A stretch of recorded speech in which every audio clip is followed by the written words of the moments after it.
wir sollten nach diesem Königs Wusterhausen kommen.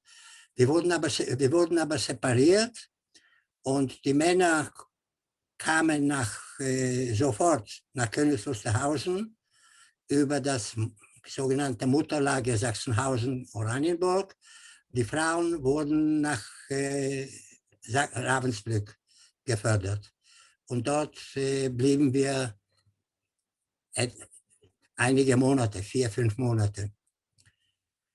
Das war eine Hölle, die unbeschreiblich ist und natürlich in 3 Minuten kann nicht beschrieben werden. Und wir haben natürlich alle Hoffnung schon verloren, dass wir nach diesem Versprechen, nach Königs Wusterhausen kommen, wo wir meinen Vater treffen sollten. Nach einigen Monaten aber, zu einer großen Überraschung, wurden einige Namen ausgerufen zum Appell und meine Mutter und ich waren dabei und es wurde uns gesagt, er sollte das Lager Ravensbrück verlassen. Also das war eigentlich meine Befreiung von Ravensbrück. Da das wirklich eine Hölle war, echt befreit wurden wir da erst einige Monate später in Sachsenhausen. Wir wussten nicht, wohin wir wegtransportiert werden, aber das war schon eine Befreiung. War egal wohin, von der Hölle Ravensbrück weg, das war schon die Befreiung. In den letzten Tagen des Krieges eigentlich von Königs Wusterhausen, nach diesem Hauptlager Sachsenhausen abtransportiert worden. Und die Front hat sich schon, die russische Front hat sich genähert.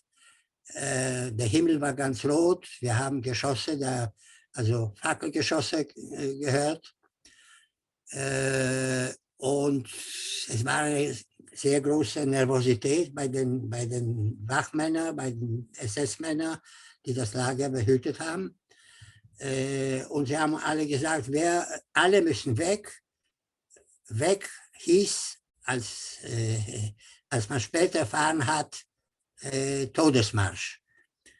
Und meine Mutter, ohne zu wissen, dass es zum Todesmarsch führt, hat gesagt, ja, ich rühre mich hier nicht vom Fleck, ich bleibe da, was immer passiert.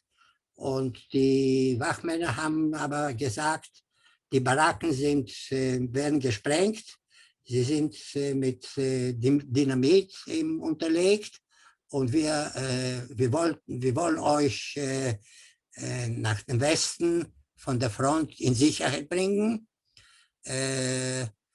Und hier ist gefährlich, das sind Bombardierungen, die Front nähert sich und meine Mutter hat gesagt, ich rühre mich nicht vom Fleck, ich habe keine Kraft mehr. Und wir haben uns unter einer Matratze in dem Krankenrevier von Sachsenhausen irgendwie versteckt. Und am nächsten Tag, entweder war es eine Lüge, dass das mit Dynamit gesprengt werden sollte, oder haben sie keine Zeit dazu gehabt. Jedenfalls, wir sind nicht in die Luft gegangen, wie man eben sieht. Ansonsten würde ich hier nicht sprechen können.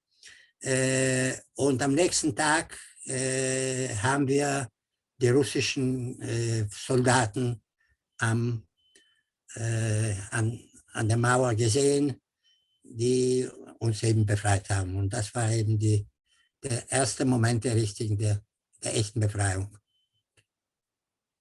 Es ist wirklich leider so, dass ich nicht in Ravensbrück sein kann, wegen der Epidemie, wegen der Corona-Pandemie. Ich bin sehr gerne in Ravensbrück. Warum es so ist, es ist interessant. Natürlich, weil die Aufnahme durch das Personal und dich einbegriffen, ist immer sehr freundlich und herzlich. Aber das muss nicht die einzige kann nicht die einzige Ursache sein, dass ich dort gerne bin heutzutage. Ich habe mich oft gefragt, was eigentlich mich an diesen Tatort zieht. Und einige Antworten, die ich mir selbst gegeben habe, ist, dass man wahrscheinlich, das ist wahrscheinlich eine Freude, dass sich doch die Welt zum Gute geändert hat und dass das heutige Ravensbrück ein enorm verschieden ist und unendlich verschieden ist, als es damals gewesen ist. Also das freut einem. Und deswegen sage ich leider, dass ich nicht dort sein kann. Wenn ich aber wäre und zu Menschen sprechen könnte, dann würde ich sicherlich empfehlen und anmuten, dass man die Nachricht des Schreckens, was im Zweiten Weltkrieg dort an diesen schrecklichen Orten gewesen ist, verbreitet, was ihr eben tut.